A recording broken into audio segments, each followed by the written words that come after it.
Uyabona ke mina apha emhlabeni, one thing I've told myself is that ayikho situation endala kunoNkulunkulu.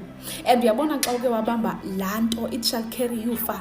Because as much as the situations zizoba ndala kunathi, because sizalwe zikhona ingxaki emhlabeni, so they are older than us, but they can never ever be older than the one that is within us. Uyabona xa uke wabamba into katsha, kukhona le nto uThixo avela kusaplaye ngayo ingafumaneki noba kuphi.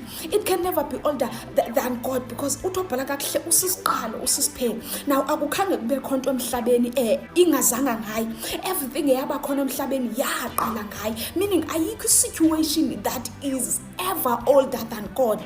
Now into vele yenzeke ukuthi uThixo uvela kusupply ngepeace ongayazi into kubana ngabana isuka phi, because uThixo akakuniki into ongekho ready for yona okanye ixesha elingekho right. Athobhala kakuhle, when the time is right, the Lord will make it happen. Now this is what happens, is that uthandazele laa nto kubana ngabana uyabona Thixo xa ndikula process yokulungiswa ndilungiselelwa le nto ufuna ukundiblessa ngayo uzundisupply ngepeace. Yazi uThixo akusupply ngepeace to an extent that abantu bacinga unazingxaki okanye everything kuwe selilungile, kanti akukho njalo. Kunale peace that comes from somewhere that you don't understand. Kunale peace now uzibuza uba njengoba impilo yami isikathathi kangaka yintoni lindenza ndiphole kangaka.